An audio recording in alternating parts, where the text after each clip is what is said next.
오늘 법원이 세계 최대 아동 성착취물 사이트 웰컴 투 비디오의 운영자 손정우에 대한 미국 송환을 불허했습니다.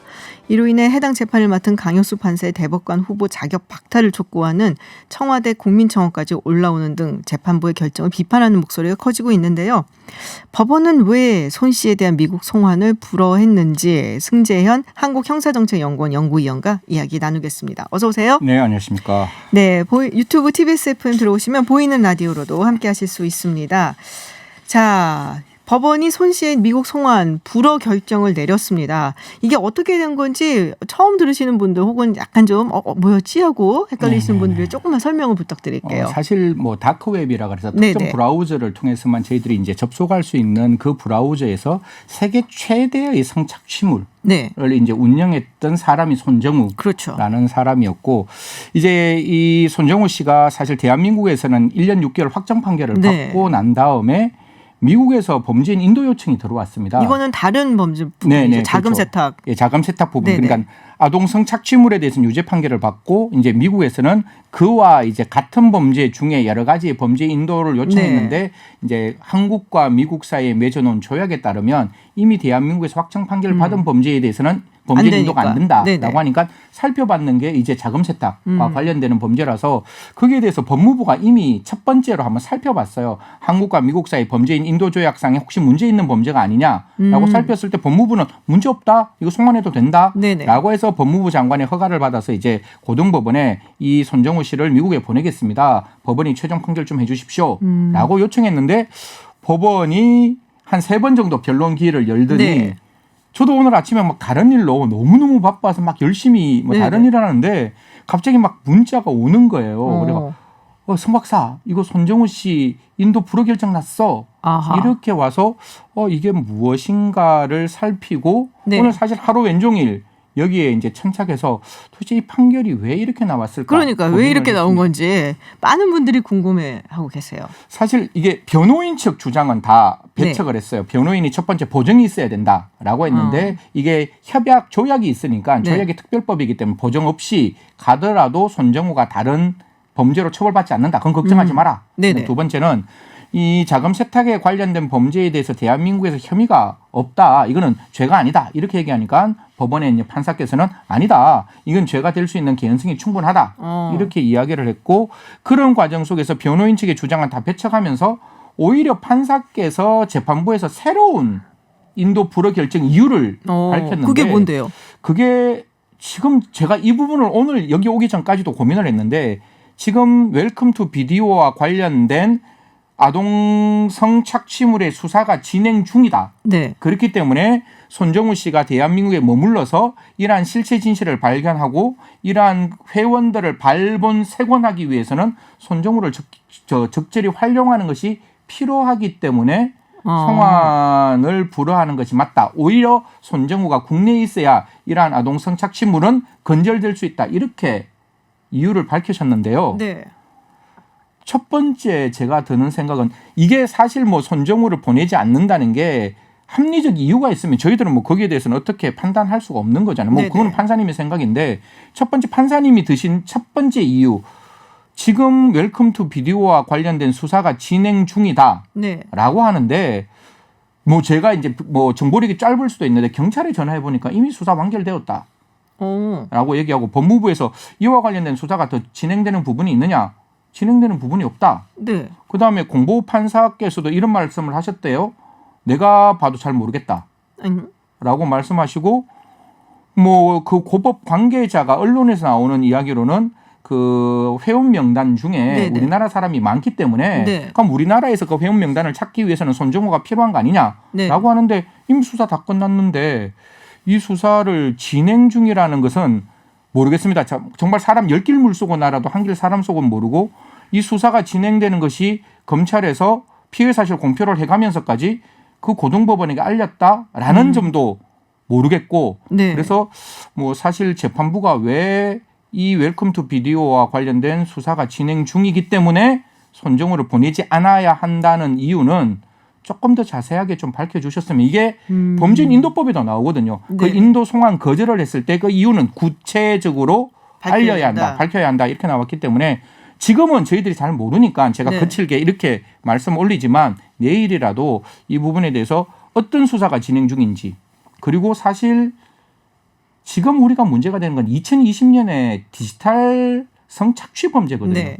그런데 이거를 1960년대 아날로그 감성에 의해서 지금 약간 판단하시는 부분이 있는데 손정우라는 사람이 만약에 슈베르트라는 사람이 들어왔어요. 네. 들어왔는데 슈베르트가 독일 사람인지 미국 사람인지 한국 사람인지 몰라요. 그냥 IP가 서너 번 돌아들어서 왔기 때문에 네. 그냥 알 수 있는 거는 슈베르트라는 사람이 회원이었고 이 사람이 나에게 크립토커런시라는 암호화폐를 통해서 전달했다라는 것밖에 저희들은 알 수가 없다. 네네. 그렇게 본다면 손정우의 진술이 중요한 것이 아니라 아하. 이거는 IP 추적이 아까 네. 다크웹이라 그랬잖아요. 네네. 그쪽에 뭐 특정 프로그램이 토르라는 게 있는데 네네. 이게 IP가 한 3군데 돌아서 들어와요. 아. 그래서 일반적으로 추적하기가 어렵고 두 번째는 네. 죄송합니다. 죄송합니다. 네. 두 번째는 어떤 문제가 있는가 하면 거기에 있는 자금 흐름이 이제 원칙적으로 암호화폐이기 때문에 암호화폐에 대해서 저희들이 추적하는 프로그램이 더 중요한 것이지 네네. 손정호의 진술이 이 범죄의 실체 진실을 밝히기에는 네. 다소 적절치 않다. 그러니까 이렇게 정리를 좀 말씀드리고 해보자면은 싶습니다. 지금 재판부에서는 지금 이 수사가 계속 진행되고 있기 때문에 손정호라는 사람이 약간 굉장히 뭐 참고인은 아니지만 뭐 이 조사에서는 어쨌든 그런 필요하다라는 네네. 것이 그렇기 때문에 한국에 있어야 된다라는 것이 판단이었는데 지금 우리 승재현 위원님께서는 뭐 전화를 해보고 경찰서에도 전화를 해보았더니 이미 수사가 종결되었다라는 이야기를 들었고 또 지금 뭐 여러 가지로 그 회원들을 밝혀내는 방식에 있어서 꼭 손정우라는 인물이 필요가 없다라는 말씀이신 거잖아요. 지금 우리 청취자분들 중에 한 분이 네, 고미리님께서 그냥 좋은 변호사 쓰고 돈 많아서 그래요라고 말씀을 주셨어요. 네, 참 씁쓸합니다. 그런 말씀을 드리기가. 자, 어쨌든 말씀드린 대로 구체적인 얘기가 나와야 되는데 구체적이지 아닌지는 이제 뭐 좀 판단을 하겠고요. 근데 이런 적이 있나요? 범죄인 송환을 거절한 적이? 사실 이게 범죄인 인도라는 네. 게 제가 지금까지 연구를 하고 지켜본 것 중에 가장 보수적인 영역이에요. 그러니까 우리가 한 사람을 보내면 반드시 한 사람을 받아야 되고 우리가 그래요? 이런 이유로 못 보내면 그쪽에서도 이런 이유로 못 보내는 그런 거기 때문에 범죄인 인도에 보면 절대적 인도 거절 사유가 있고 임의적 인도 거절 사유가 있는데 네. 절대적 인도 거절 사유는 그 나라나 우리나라나 똑같아요. 그래서 우리가 그걸 거절하면 그 나라도 거절할 수 있는 게 가장 대표적인 게 야스쿠니 신사에서 이렇게 네네. 방어범이 있었는데 이게 정치범이잖아요. 그러다 보니까 그걸 인도 안 해줬는 게 범죄인 인도에서 유일한 인도 거절 사유고 아하. 사실상 뭐 자기의 지병이 있다든가 그다음에 노모와 같이 있고 16세의 아이를 뭐 돌봐야 되는 정말 그 개인의 신상에 절절구구한 내용이 나와도 한 번도 인도 거절이 안 되었던 거거든요. 그렇군요. 왜냐하면 그게 인도 거절 사유화에 나오면 미국에서 똑같이 얘기하는 똑같이 거예요. 할 수가 있으니까. 우리도 이런 사유가 있으니까 못 보내겠다라고 하면 이게 형사사법 정의가 조금 흔들리는 부분이 있기 때문에 그 해석은 굉장히 보수적이고 네. 굉장히 제한적으로 했기 때문에 인도가 안 된 적은 거의 없었다. 이렇게 그렇군요. 말씀드리고 싶습니다. 근데 이번에 이제 송환을 불허한 건데 그러면은 미국 측에서 재요청을 할 수가 있나요? 그거는 아마 안 왜냐하면 돼요? 우리 쪽에서 인신 보호에 관련돼서 고등법원이 단심으로 끝냈기 때문에 여기에 대해서 다시 한번 요청하는 거는 대한민국 형사사법 주권에 대한 또 하나의 침해 문제가 발생할 수 있기 때문에 그렇군요. 인도 요청은 안 하겠지만 이제 우리가 미국에 요청할 때 미국이 안 들어주겠죠. 그냥 지금 이런 이유가 있잖아요.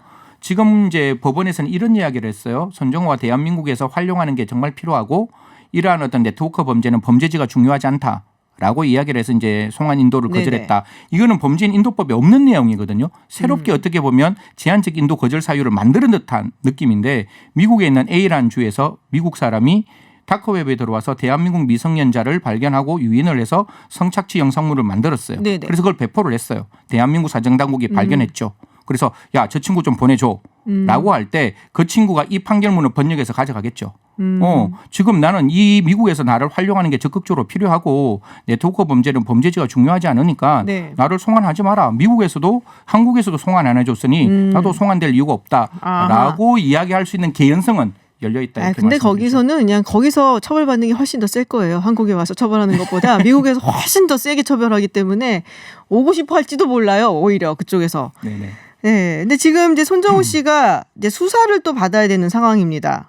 1년 징역 1년 6개월 복역을 다 마쳤는데 다른 부분에 의해서 이제 또 수사를 받아야 된다는 상황이 있는데 이게 이제 손 씨 아버지와 관련이 된 거였다고 제가 기억을 해요. 네. 예. 어떤 거였는지 잠깐 설명해 주세요. 이게 국가적 범죄이기 때문에 뭐 언론에서 고소나 고발이냐 이렇게 네. 말이 조금 달리 나오는데 고발이 맞고요. 사실 네. 그 손정우 아버지가 피해자가 아니기 그렇죠. 때문에 그래서 범죄 은닉 수익 등에 관한 규제에 관한 법률에 따라서 처벌받는데 그중에 3조에 어떤 내용이 나오는가 하면 범죄 수익을 은닉하거나 가장했을 때 5년 이하의 징역 또는 뭐 5천만 원 이하의 벌금 이렇게 나오는데요. 벌금형이 있다는 것은 벌금으로 갈 수 있는 가능성도 열려 있다는 것이고 아하. 5년 이하라는 것은 밑에 버텀이 1개월이에요. 그럼 1개월에서 5년 사이가 그 사람이 처벌받을 수 있는 범위니까 지금 법원이 가지고 있는 이 미성년자를 이용한 아동 청소년을 이용한 성착취물의 법정형이 무기 또는 5년 이상의 징역이었는데도 불구하고 대부분 다 집행유예였다면 네. 여기도 뭐 그러면은 뭐 제가 봤을 때는 현실적으로 높은 실형이 나온다는 것은 어렵지 않느냐라는 거고 더더욱 큰 문제는 돈은 금융실명법이 적용이 돼요. 그래서 네네. 제가 앵커님의 계좌를 모르게 열어서 그게 돈을 보내면 범죄 은닉이거든요. 네네. 그런데 크립토커런시란 암호화폐는 금융실명법이 적용 안 되기 때문에 제가 스미스로 하든 제가 줄리라고 하든 그 지갑을 여는 게 아무런 문제가 없어요. 그리고 그 지갑을 열어서 1비트코인을 1000개로 나누는 그런 방법이 있거든요. 그게 미국에서는 자금 세탁이라고 해서 애당초 허용되지 않는데 대한민국은 거기에 대한 규제가 없어요. 그렇군요. 그렇기 때문에 그 열고 닫고 했던 모든 행동들이 범죄 은닉이 될지 수익에 대한 은닉이 될지 가장이 될지는 정말 지난한 과정을 통해서 처벌을 안 받을 수도 있겠네요. 해야 그러면. 되는 거고 그래서 제가 뭐 검찰을 옹호하는 네네. 건 아닌데 그 당시에 수사가 직접적으로 진행될 수 없었던 부분도 지금 그걸 통해서 기소를 했다가 공소 유지가 안 되면 네네. 검찰로서는 기소하는 거는 공소권의 남용이 되는 거잖아요. 아하. 그래서 그런 부분에 대한 천착을 해서 수사가 좀 더딘 부분도 있지 않았을까라는 건 개인적인 생각인데요. 여하튼 범죄 은닉 수익 등에 관한 규제에 관한 법률로 처벌받을 수 있는 가능성은 있다. 이렇게 말씀드리고 싶습니다. 근데 그렇게 뭐 센 처벌을 받을 것 같지는 않다. 뭐 저는 네. 벌금이나 집행유예 나올 것 같습니다. 벌금이나 집행유예 정도. 그리고 손정우 씨가 어떠한 벌이라도 달게 받겠다고 하는데 네. 저는 한 번 정도 그 재판 진행 과정 속에서 손정우 씨가 얼마만큼 죄에 대해서 뉘우치고 있는지도 한번 지켜보고 싶은 마음입니다. 근데 이게 사실 우리가 뭐 아동 성범죄 관련된 이런 처벌 같은 거 지금 뭐 강화됐다고 말씀을 하시지만 그래도 여전히 뭐 나오는 거 보면 굉장히 약하거든요. 예, 그래서 제가 아까 약간은 뭐 참 씁쓸하게도 반농담식으로 미국에 있는 게 오히려 처벌 많이 받을 거다. 맞습니다. 여기 오고 싶어 할 예. 거다라고 얘기를 했는데 처벌 수위 좀 강화될 가능성이 있는 특히 아동에 관한 것만큼은 그래도 훨씬 더 우리가 강력하게 처벌해야 되는 거 아닐까요? 뭐 그거야 네. 한 10년 전부터 이야기를 했던 그렇죠. 이야기인데 굉장히 오래전부터 사실 얘기한 것 같아요. 법정형이 아무리 올라간다고 할지라도 판사님들은 정말 전지전능한 권한이 있는 게 장량감경이라는 게 있습니다. 네가 살아왔는 과거를 살펴보니까 너를 내가 충분히 개선의 정이 있기 때문에 너를 봐주겠다. 장량감경이라는 거고 그 대한민국의 형법상에 여러 가지의 법률적 감경을 할 수 있는 가장 악용되었던 게 심신미약 감경인데요. 네. 그런 어떤 감경 규정들이 많기 때문에 아무리 하한이 높아도 사실상 법률상 감경에 장량 감경을 하면 다 집행유예가 가능한 거거든요. 그러니까 그래요? 하한이 7년 이상의 진역형에 해당된다 할지라도 한 번 감경하면 3년 6개월, 한 번 더 감경하면 1년 8개월, 5년 이상의 진역이라도 한 번 감경하면 2년 6개월 다 집행유예가 가능한 형이 되기 때문에 사실상 이거는 지금도 청원을 아마 5시 30분에 14만이 넘었던데요. 네. 이 사건 때문에 제일 중요한 것은 법원의 인식이 바뀌어야 한다라는 거죠. 아하. 법원은 법률도 그렇고 법원도 그렇고 그 성착취물을 제작하는 거와 성착취물을 배포하는 거에 대해서 형량을 너무 다르게 만들었어요. 제작하는 거는 무기 또는 5년 이상의 징역인데 네네. 배포하는 거는 10년 이하의 징역으로 만들었거든요. 그러면 피해자 입장에서 생각해 보세요. 제작하는 것도 너무 소름 끼치는 일이지만 배포하는 것도 정말 배포하는 게 끔찍하죠. 피해자 입장에서는 내가 대한민국인데 대한민국 반대편에 있는 진짜 에콰도르에서 그런 영상이 네. 지금 움직이고 있다는 걸 네네. 생각한다면 현실적으로 배포라는 게 피해자 입장에서 훨씬 더 피해 가능성이 큼에도 불구하고 법정형도 낮고 처단형도 낮다, 즉 선고형도 낮다는 것은 법원의 인식의 제고가 반드시 필요하다고 생각합니다. 그러니까 그런 생각이 드네요. 우리가 뭐 아동 성범죄에 대해서는 형량을 높여야 된다 굉장히 추상적으로 얘기를 하는데 구체적으로 봤을 때 이런 맹점이 또 있는 거잖아요. 그렇죠. 배포의 부분에 있어서는 이렇게 형량이 생각하기에 제 생각이 좀 낮은 것 같거든요. 근데 이런 부분에 대해서 좀 더 구체적으로 우리가 따지고 들어가서 고쳐야 된다라는 생각이 네네. 좀 들고요. 마지막으로 모신 김에 다른 거 좀 여쭤볼게요. 네네. 저희가 또 서울타임즈에서 전해드렸었는데 응급 환자 태우고 가던 구급차 네. 택시랑 사고가 났단 말이에요. 근데 해당 택시 기사가 이제 못 가게 해갖고 한 10분 정도 실랑이를 벌이고 늦게 도착을 해서 결국에는 구급차에 타고 있던 여성이 사망을 했습니다. 지금 뭐 경찰이 이 택시 기사에 대해서 형사법 적용 검토 중이라고 하는데 가능한가요? 미필적 고의에 의한 살인죄. 그 미필적 고의에 의한 살인죄라는 것이 그 사람이 그러한 사망을 인식하고 의혹했느냐라는 거거든요. 그게 뭐 형법적으로 굉장히 어려운 말, 뭐 용인, 감수 이런 어려운 말이 나오는데 한국말로 설명을 드리면 사람 죽는다. 그래도 되니? 그래도 돼. 그러니까 그 택시 기사 근데 내가 책임질게 이런 말도 했더라고요. 그 죽어도 된다라는 인식에 대한 의혹이 있었으면 그 부분에 대한 미필적 고의를 확인할 수 있는 부분인데 거기서 내가 책임질게라는 게 진정으로 내가 그 죽음을 받아들이겠다는 의미가 아니라 그냥 블러핑, 그냥 내가 책임질 거야라고 했는 건지는 허세 부린 거다. 허세 부린 거는 따져봐야 되는데 저는 이런 사건을 막기 위해서는 적어도 검찰의 입장에서는 기소하는 방법이 있거든요. 첫 번째 주의적 청구로 살인죄로 기소해서 그게 안 받아들이지면 예비적 청구로 과실치사로 가면 되는데 그 방법을 선택하지 아니하기 때문에 맨날 과실치사로만 그 공소 제기가 되는데 이런 사건에 있어서 옛날에 그 통영에서 할머니를 무차별 가격했는 그 청년에게 사실 경찰에서는 미필적 고의를 인정하지 않아서 과실치사로 폭행치사로 갔는데 그 검찰에서 미필적 고의를 인정해서 유죄 판결까지 받았거든요. 그래서 지금 같은 부분도 앞으로 이런 범죄가 분명히 재발될 수 있는 가능성이 열려져 있기 때문에 이렇게 되면 안 되잖아요. 그렇죠. 분명히 이건 막아야 되는 부분이라면 어떻게 보면 이런 부분에 있어서 양보하고 배려하는 문화가 먼저 정착되는 게 필요하지만 이런 범죄에 대해서 엄혹하게 처벌받을 수 있는 가능성을 열어두는 것도 필요하다. 물론 그것은 법정에 가서 따져야 되지만 검찰된 입장에서는 아니 주의적 청구로 살인죄, 예비적 청구로 과실치사 이렇게 가서 사건의 적정한 타당성을 따져가는 기소 방법이 필요하지 않을까 그렇게 생각합니다. 그렇죠. 사실 이제 구급차라든지 소방차도 그렇고 항상 우리가 하는 얘기가 위급한 상황에서 운영이 돼야 되는데 이런 식의 일이 있을 때 뭐 양보를 한다든지 아니면은 이제 뭐 배려를 한다든지 이런 게 너무 부족한 게 아니냐. 요새 그래도 구급차 올 때 홍해처럼 갈라지는 건 되게 좋아졌어요.